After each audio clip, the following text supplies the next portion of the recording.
iShowcase Music. I'm Scott Messina, and I'm here with a very special guest, my longtime buddy and one of the best bass players in all creation, my man, Rohan Reid. What's up, Scott?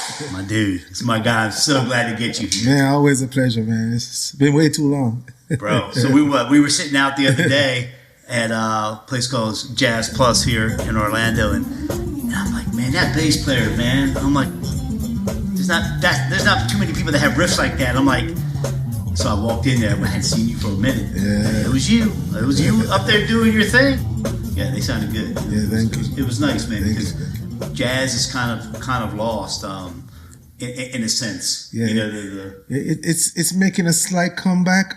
Only the smooth jazz part, though, not the part that I really like to do, the fusion and but smooth jazz part is making a comeback a little bit, especially in Orlando. We got some clubs popping up. Where else are you finding it? Well, Jazz Tastings has been doing a great job over the years, and that's where I play with my band a lot. So they've been the one that's been consistently pushing the local acts and local jazz acts, which is very good.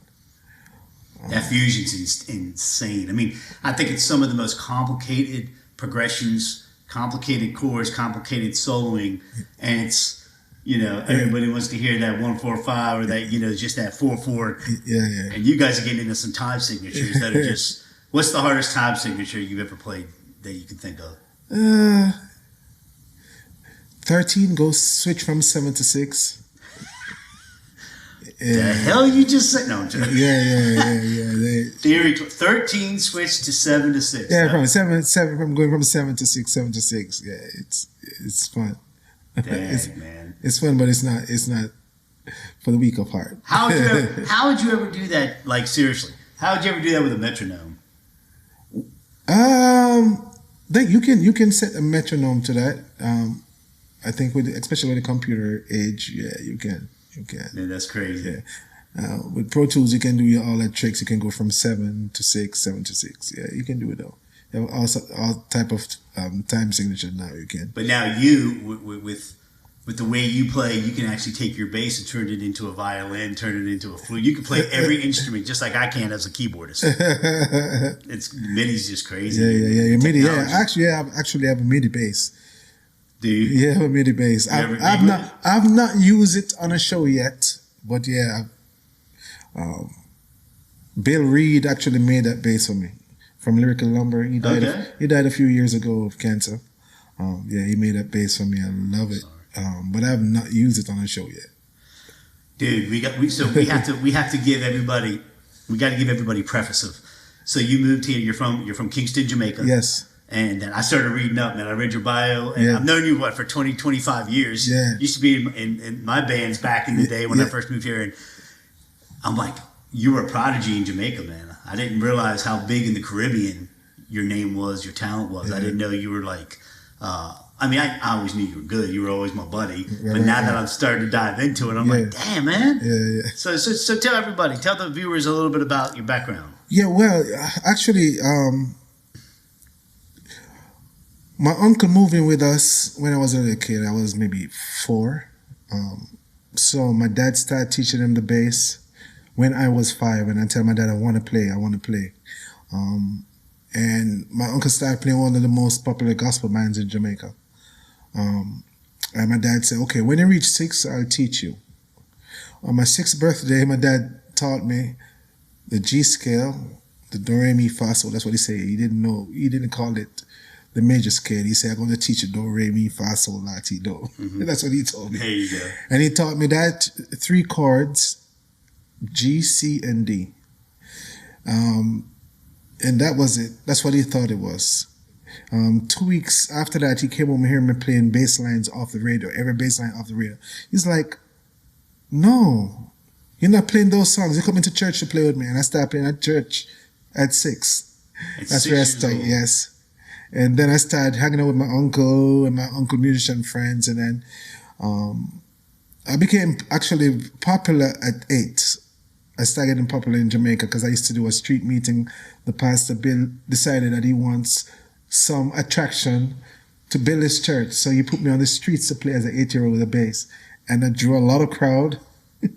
And he actually built his church population out of using me as a prop. Wow. As a bass player. Is that church still around? Yeah.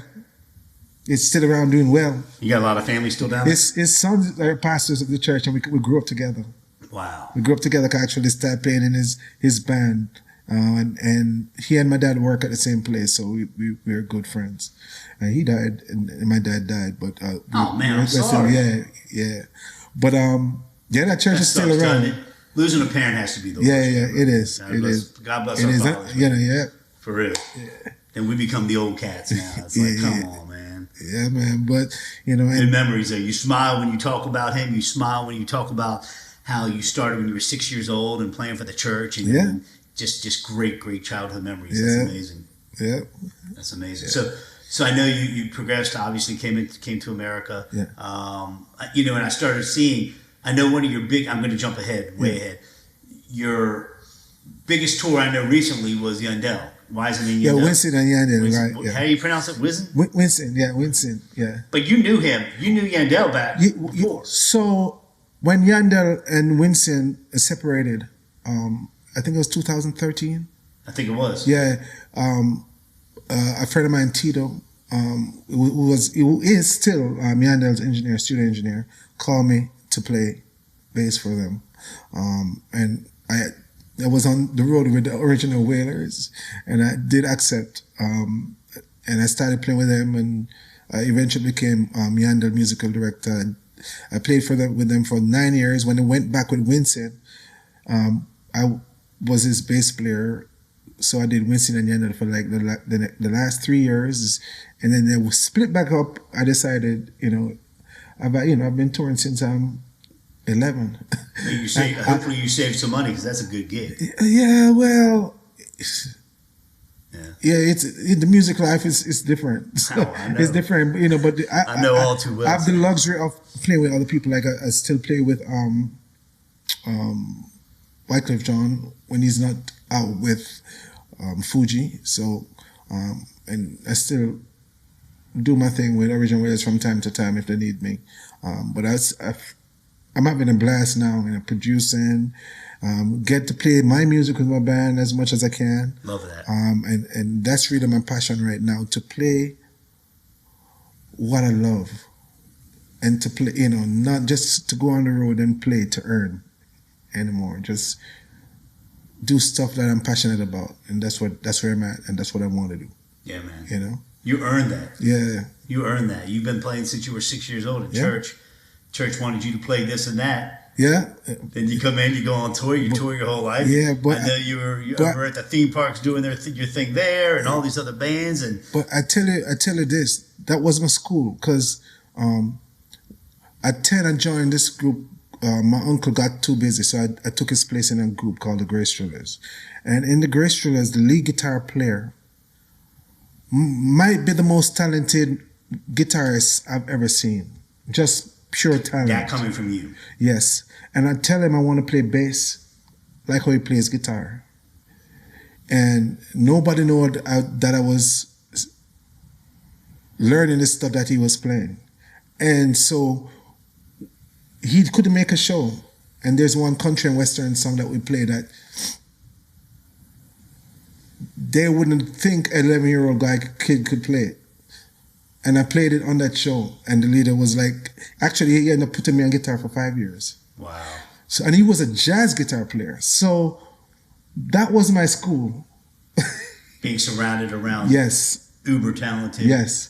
And then other people took me under their wings, like Marjorie Wiley. She took me under her wings and said, okay, I'm going to teach you jazz standards. I'm going to, so that church took me to another level outside of the church. Mm-hmm. You see what I mean? Because Jamaica is so small that if you're around greatness, they keep pushing you. They're not selfish people. But it's easy to get around greatness because we're so small. You see what I mean? The great guys are touchable. Not like US, the great guy might be in Texas. Yeah.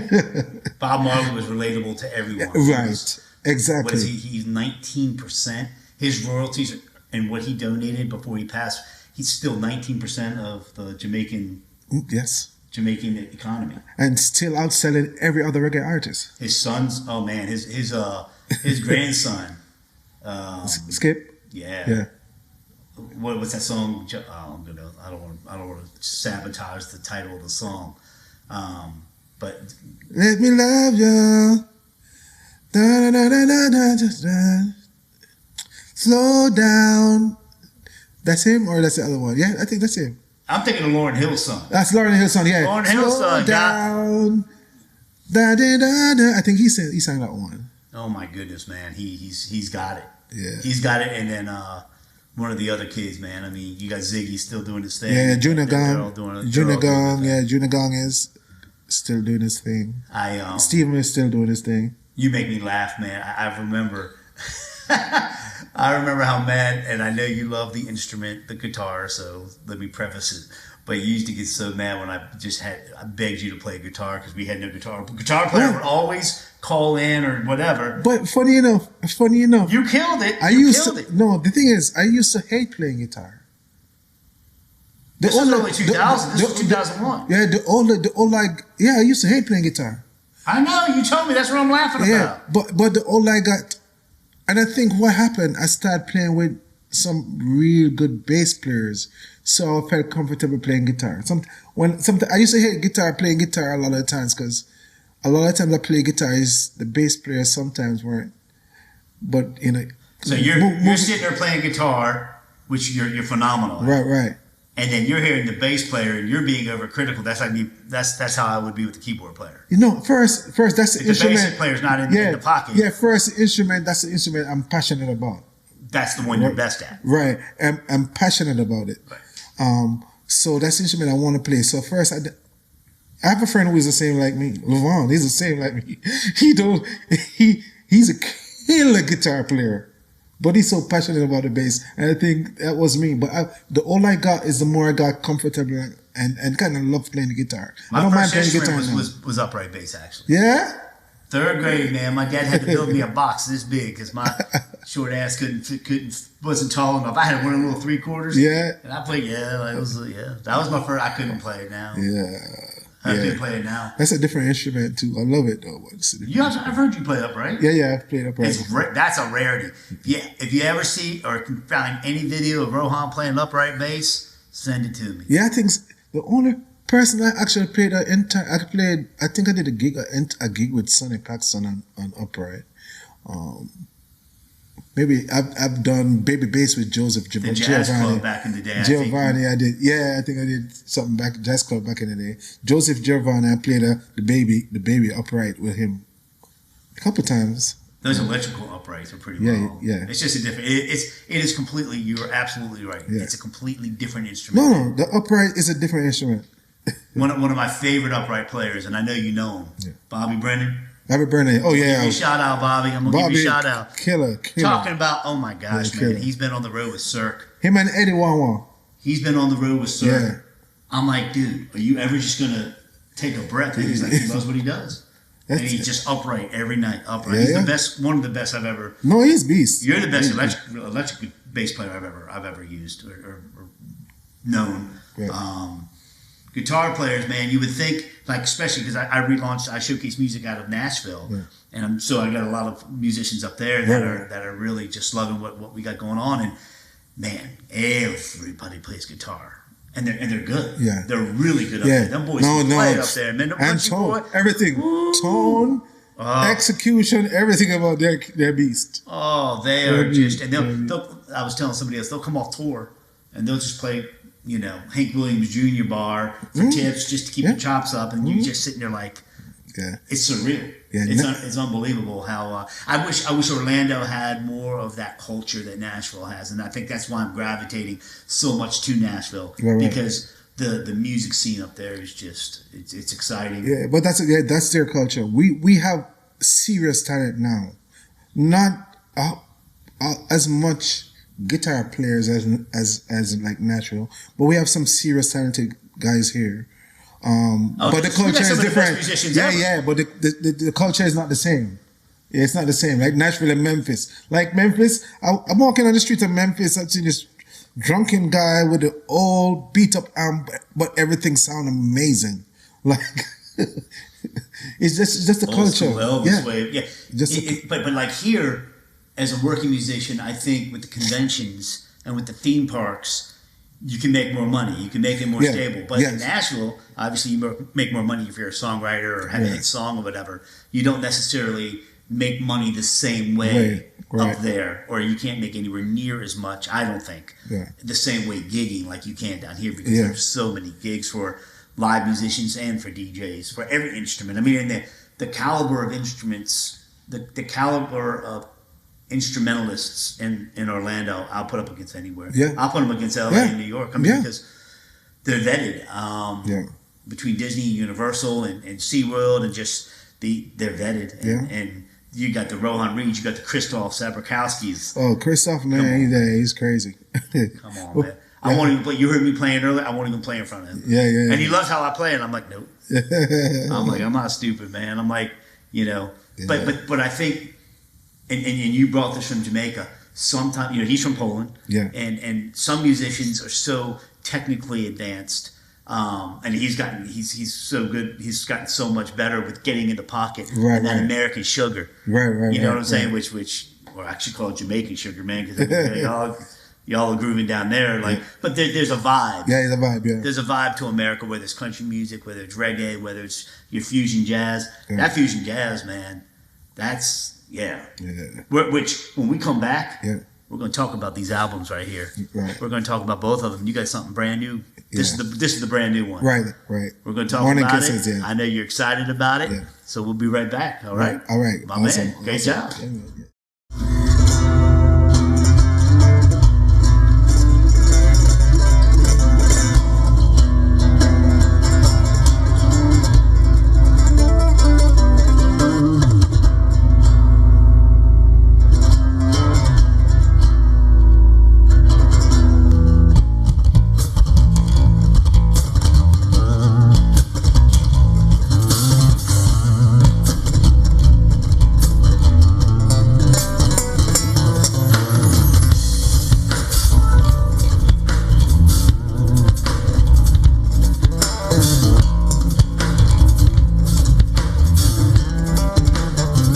So, you found that time signature from the last segment. Oh yeah. Go ahead. Show me. With these, you can. Take everybody to school, Rohan Reid style. No, with these you can pull up any time signature and practice with it. So, where was it? So you were saying 7/6? Well, this is just 13. So what I'm saying, with 13, you can divide it into 7 and 6. So you go 1, 2, 3, 4, 5, 6, 7. 1, 2, 3, 4, 5, 6. 1, 2, 3, 4, 5, 6, and so forth. Right? So how would the bass line sound on top of that? Okay. Doom, doom, doom, doom, doom, doom, doom, doom, doom, doom, doom, doom. It's so that you divide that 7 and the 6. Or some people do 3, 3, 3, and then 4. So it's just about subdivisions, and drummers are amazing at it. Drummers are so amazing at you got your bass in your car. Yeah, it's in my car somewhere. Come on, man. Wants Rohan to get this bass out of his car, man. I was only going to ask you to solo, but now we have to talk about this brand new album. Yeah, I just heard the title track, which is Morning Kisses right here. Boom. As you can see behind me, Morning Kisses. How did you get that title, man? So, while I was creating my album, there are a few people that I go to on almost every album for songs to write to. And normally, I'll get a track and write. I don't like nobody writing melodies for me. I write my own melody. So I went to David Grant and Derek Harving, and they sent me a track, and he sent a melody, And normally they know that I don't like to write to nobody melody. I just like to, but the melody I sang was banging. It was banging. So all I basically had to write is the bridge and another section on it. And I listened to the track. Yeah, this track give me a little early morning, waking up, hugging your girl in the sunset on the balcony, that type of vibe, you know. So I just named the song Morning Kisses. So you got to explain to the viewers and listeners that when you say melody, man, you're playing your bass. Is playing the melody. Like, is playing the melody. Yeah. You are the lead singer. Yes, I'm and the you singer. Ain't even singing. Yeah. Or are you singing on this? Singing vocally? Or no, this song. Your bass is the voice. Yeah, the bass it's like a sax player. The bass is singing, yeah. It's like Kenny G or somebody playing. Nothing like Kenny G. I didn't mean to. No, I like Kenny G. Listen. But what I'm saying is, I don't bash Kenny, bro. I never bash my Kenny. My man did what he did. Yeah, never. He did what he did, and I think he did so much for instrumentalists and solo artists such as yourself. Yeah. So when the viewers go and check this out, man, you would never think how cool. I mean, I just heard one track, man. I can't. Melodic Groove, Gracious, Morning Kisses, track 3. That's what the name of the album is. Melodic Groove is something. That's one of my favorite tracks on it. It's very. Hold on, I'm going to go down all of them. Number 4 is Closer. Florida Sunrise. And Closer had some guys from Nashville doing live strings on that. Did you record it up there? Yeah, the strings was recording. Man, their studios. Oh my goodness. They can record, man. They're just set up. They're just perfectly set up for everything. So Nashville okay, cool. So Nashville, check out track 4, Closer.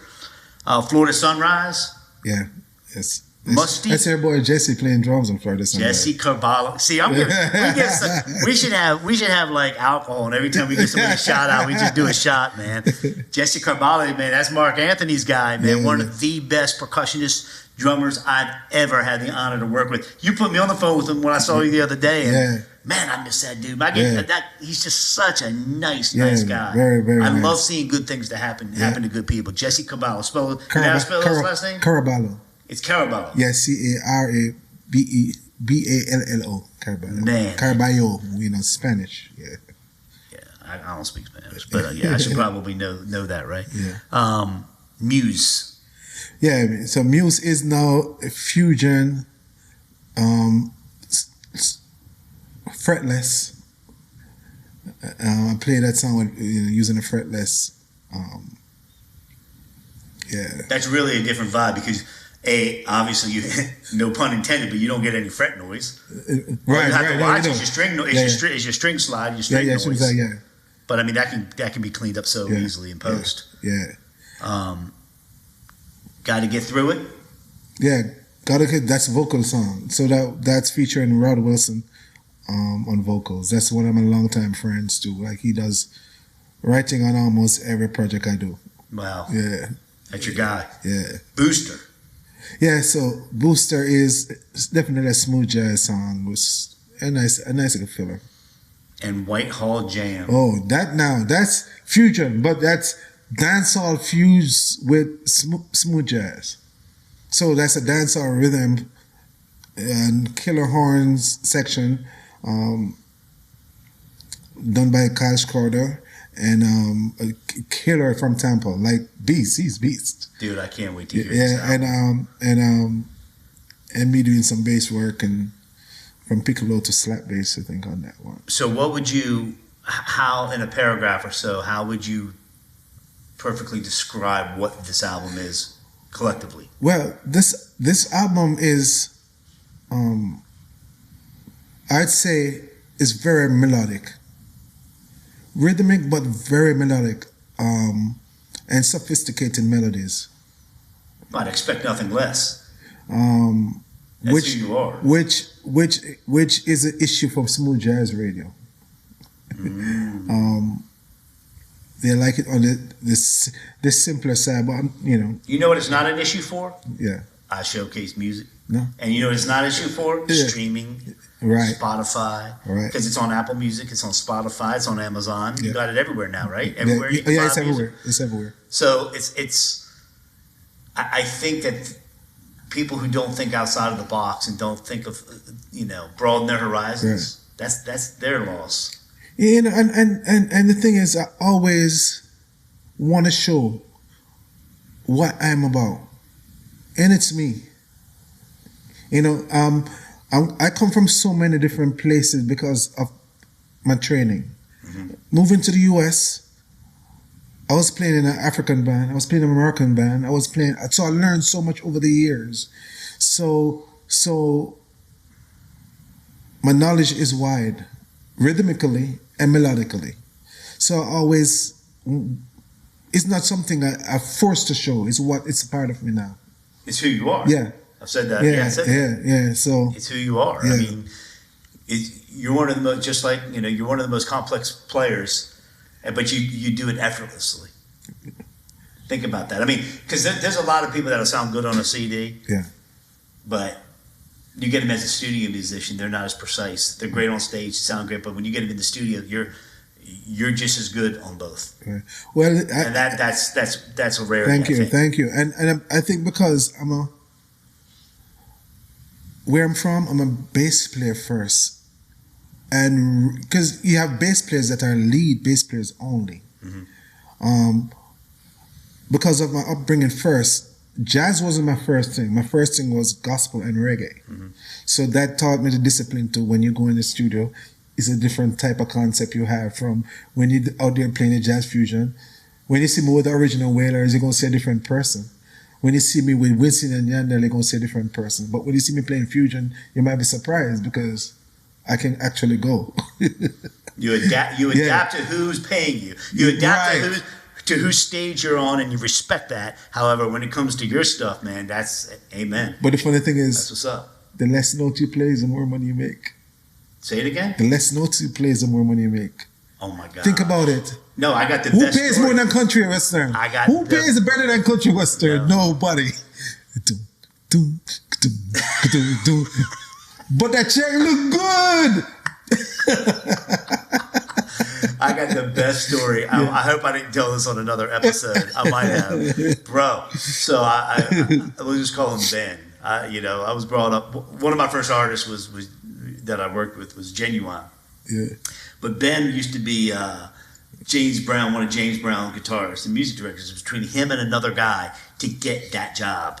And the one dude went in there. This is going to come full circle to what you were just saying. Yeah. The one dude goes in there and just shreds, bro. Right? And this Ben goes in there and just in the pocket. Who do you think got the job? Definitely the guy in the pocket. In the pocket. Yeah. A team player. Yeah, a team player. Now, yeah. I don't know if James paid him, but I know he was with him for a while and for a long time. And I always learned that lesson from him telling me that story, that less is more. They do it even I'm not talking about when you're soloing and right. I'm not talking about, you know what, and I'm going to go squirrel on you. I'm talking about in general, less is more. Yeah. But I want to get back to the 32 measure solos, man. The old, think about, let's go squirrel and think rock right now. Yeah. The old, how Led Zeppelin used to just have those 32 minute rock solos. Just, Bob used to throw some in there. If you listen to some of his obscure stuff, not the stuff on the Legends, the best of, that went commercial, man, there was always this room for the instrumentation to breathe. Right. I would love for musicians to get back to that, and for recordings to get back to that. Yeah. And I think your album, we haven't even talked about your album before this one because this was the newest hot off the press one, right? But I think you could be leading the path for that, bro. Yeah. Well, that's definitely where it should. Derek, we speak about this all the time. Like, we need to get back in the days. To the days when we just go in the studio and we just create on spot. Like 4 or 5 guys. That's how Bob Marley did it. No, that's how it was in the 70s. Yeah, even at the piano I was telling you about, in that old studio. You and down in Hit Factory in Miami and what's the other big one with Bee Gees and the Eagles and all of them, Criteria. Yeah. So what they would do, and I'm talking rock again. I don't know a lot about rock, but I just know these stories. Yeah. You would have the Scorpions. You would have Rat. You would have Quiet Riot. You right? And they'd all be in their own studios. Right. And they're doing exactly what you're talking about. They're just on the fly. Yeah. Doing their Creating. thing. But then they all come to eat lunch together. Yeah. And then everybody is sharing ideas of what they're working on with each other. Well. Then they go back and boom. Yeah. There was no give me my cut, give me and see, that's the beauty. Nashville has that camaraderie where, yeah, they have songwriting pools and everybody gets their percentage of whatever they wrote and brought to the table, and they have it figured out. I think for the most part that I've collected, but you don't have that camaraderie. Right. Especially with home studios. Right. When I'm in my home studio, I'll always have a home studio because I like working until 4 or 5 in the morning, rolling into bed, waking up. The convenience of it. Right. But I get the big studio when I need the big studio. The camaraderie of what you're talking about would be amazing if you could get that back. Yep. But man, are a lot of young people even learning how to play instruments? Yeah. I know the Grammys working on trying to get a lot of young people to play instruments and everything. But I mean, what do you think? Well, it's here. I don't see in Orlando. I can tell you what's happening in Orlando.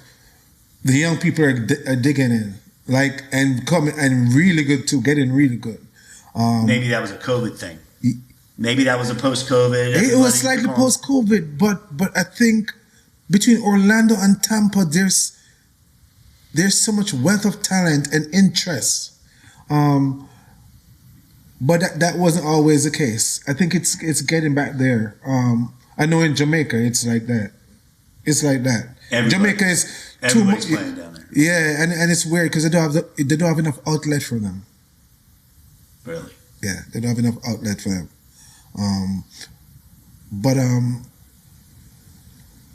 I see that happening here now. But the camaraderie not there. What about Puerto Rico? I don't see a lot of young guys in Puerto Rico.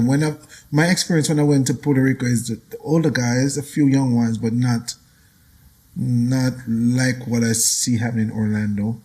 And look at Atlanta. Yeah. Man. Look at ATL. Yes. Just exploded. Yes. I mean, from Orlando right to ATL, right to Nashville and Memphis. Atlanta is. I mean, that's your path now. It used to be. Yeah. And I haven't really heard. I haven't heard anybody come out of New York City since Lady Gaga. I don't know what's going on with New York City. Yeah. LA, they've had their own battles and everything, but wonderful musicians out there. You got Berkeley out there. You got. And a lot of people move to LA too because that's a place to be if you want to be on tours and you want to be, It's a great lifestyle until it's not. Yes. Fair enough? Yes, perfect way to put it. I'm going to repeat that. But you know where? You know where is putting on musicians like ridiculously? Where? Brazil. Oh my God. Oh my goodness. It's crazy. Oh my goodness. Brazil, I would think Colombia, Argentina, all those. Yeah, but what I think helped is what we didn't have. We didn't have social media the way these guys have it. Right. They can go on YouTube. They can go anywhere and just learn. They can learn paths. Yes. And then they have the graphics to go with the scales. Right. To go with they can slow down things. Their theory.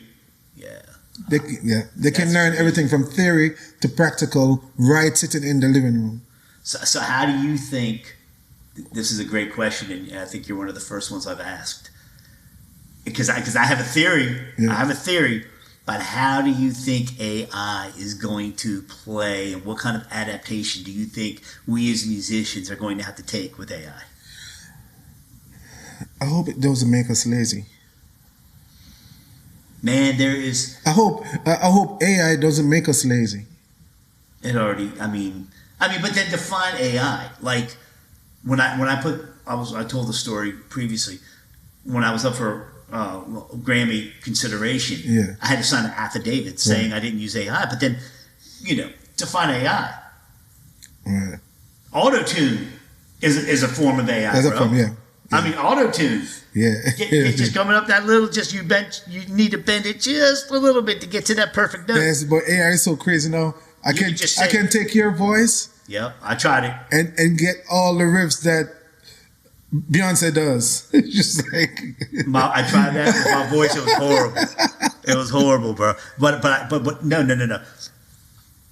I don't know what it's called, man. I don't even want to give him a shout out, but I think it's like Sonu, SONU or something like that. Yeah. You literally type in, all right, I want a woman who sounds like Aretha Franklin, but I want the drums and the rhythm section to sound like something Ray Charles would perform in 1968.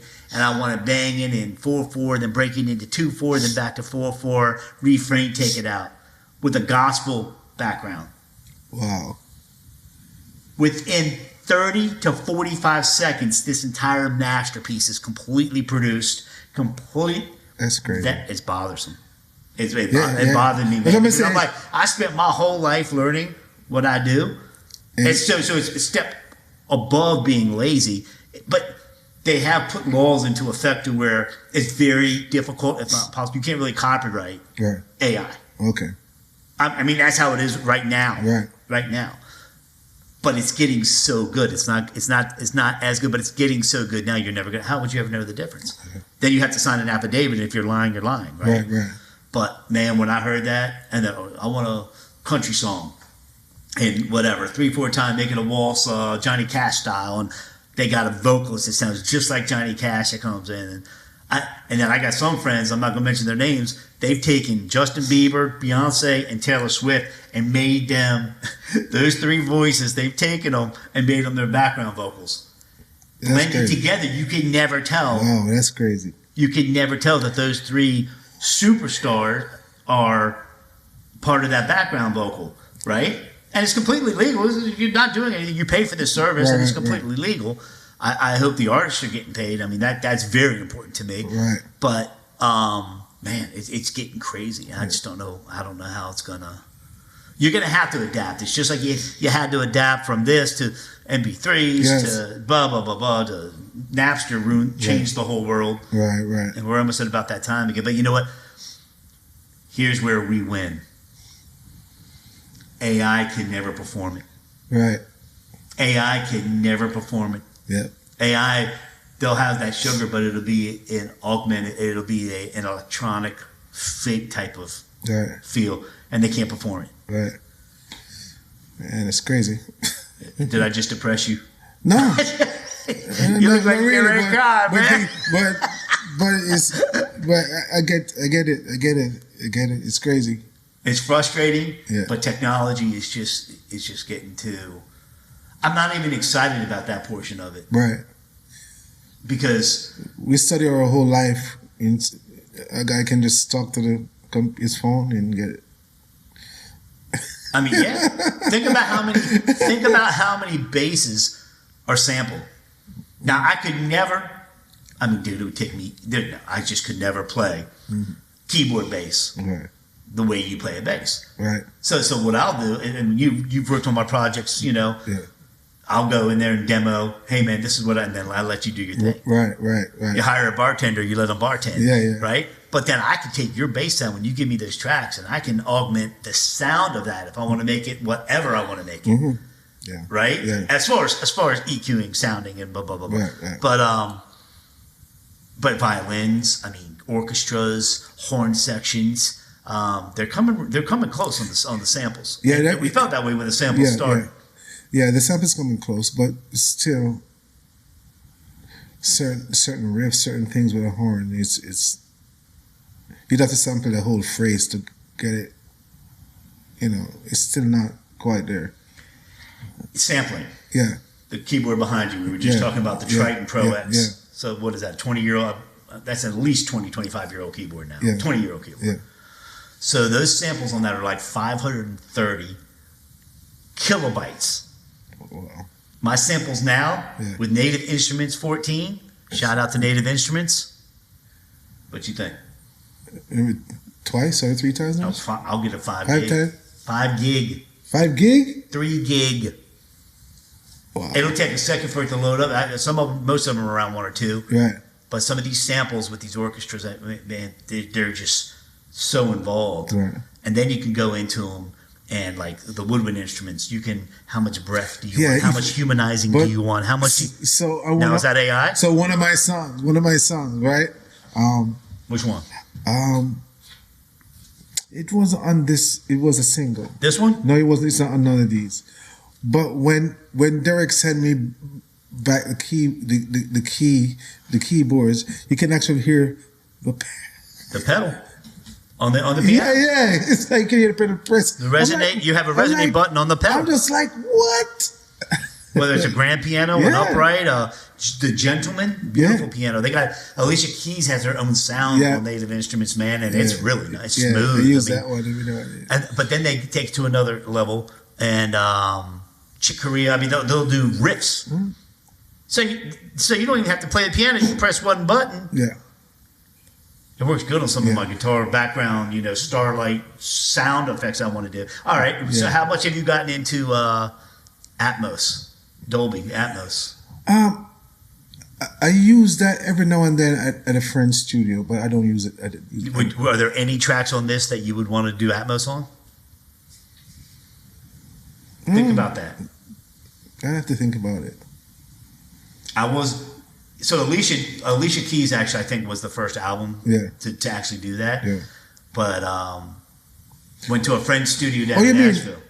I thought you were talking about Atmosphere. I'm talking about Dolby Atmos. The way you mix. You mix. Oh no, never. I'm talking about like a 12.2, 10.1. I mean, it's insane. Wow, I got to check. You got stuff coming out of surround. Oh my, no, dude, it's beyond surround. I mean, I can do 7.1, 7.2 in my studio, but I'm talking now. You're talking 16. Wow. I'll give her a shout out. My friend Justine Blazer. Well, Eric Schilling, who's my mentor, that's my dude. He's been taking his gig and just mixing Atmos everywhere. He'll go there to them, right? Bring his computer and what he needs, and just. But my friend Justine Blazer in Nashville has an Atmos studio. She got it right, man. I stood there, and I was just like, "You're hearing things," and I'm like, "Okay, so you think about not this, but you think about a compressed MP3 versus this Dolby Atmos, man, where you got 16 different things coming at you. It is really an experience. It's a audible experience. I'm telling you, man. So what I'm saying is, when you get the chance to really get into a studio, that's properly. I mean, the speakers, from what I've learned, are to the millimeter, have to be positioned to the millimeter of where they go. But when you get to that experience, you're going to say, "Oh yeah," because all you got to do is take one of your stereo tracks and then all of a sudden add to it with the Atmos stuff. Right. It's not reinventing the wheel; it's just adding to it and making it fatter. Yeah, right. But there seems to be a market for it, or else how come it would be as big as it's becoming? Right. It's so new, though. Yeah, it's brand new. All right, so 2 albums. Morning Kisses. Watch Me Now. Yeah. What about this one? What's the difference between the two? The difference between the two is, I'd say, Watch Me Now might be a more versatile blend from R&B, reggae,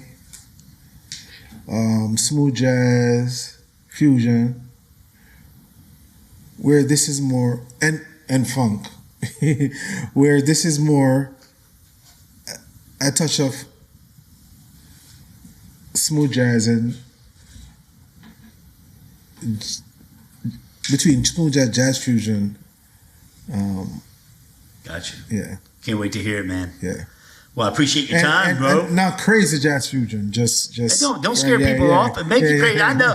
I already heard one of the songs. There's a little crazy jazz fusion in there. A little That's crazy. not going to scare people off because if the jazz radio stations, which are far and few between, aren't going to play it, isn't there a jazz fusion station on XM, Sirius XM? Yeah. See, that's where we need to push this. Yeah. So, like I learned from a big mentor of mine, Najee,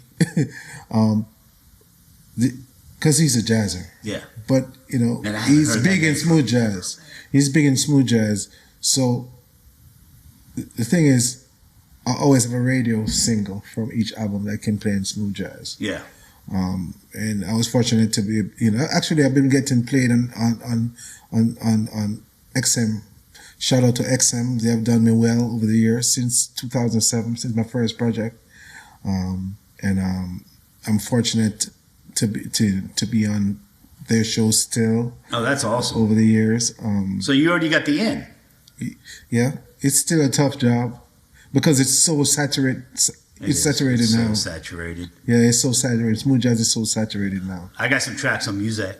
Yeah, Muzak? Yeah. Somebody said they heard one of my tracks coming down an escalator in a Sheraton in Germany. One of my solo piano tracks. I was like, oh, that's cool. That's cool. Yeah. But nah, man, I wish you the best on these albums for real. And thank you, man. Can't wait to hear it. And I'll have you back, man. I'd love to have you back. Yes, for sure. And go and stream, but download. Download is very important to us. You got a plug, man? I heard you want to plug something. I got a plug. So we're doing the Wayman Tisdale tribute show, July 27th. William Tisdale? Wayman Tisdale. You know Wayman Tisdale? I know. He's an ex-basketball player. Yeah. Who became the #1 selling smooth jazz bass player. I didn't know. No, I did not know that. Yes. Oh, wow. He died. I think he had leukemia or something like that. Oh, I'm sorry, man. So we're doing a tribute show, and it's featuring the amazing Levon Rushing on bass and myself on bass. We have 2 bass players, and we're gonna have fun that night. So that's awesome.